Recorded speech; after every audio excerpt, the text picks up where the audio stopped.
Hello guys, ഇന്നത്തെ video എന്ന് പറയുന്നത് പുനലൂർ തൂക്കുപാലത്തെക്കുറിച്ചാണ്. പുനലൂർ നഗരത്തിന്റെ ഹൃദയഭാഗത്തുള്ള കല്ലടിയാറിന് കുറുകെയുള്ള തൂക്കുപാലം ദക്ഷിണേന്ത്യയിലെ ഇത്തരത്തിലുള്ള ഒരേ ഒരു പാലമാണ്. ഇതിന് 400 അടി നീളവും 20 അടി വീതിയുമുണ്ട്.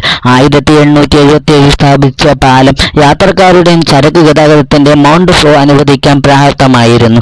ഇപ്പോൾ ഇത് കാൽനട യാത്രക്കാർക്ക് മാത്രമാണ് ഉപയോഗിക്കുന്നത്.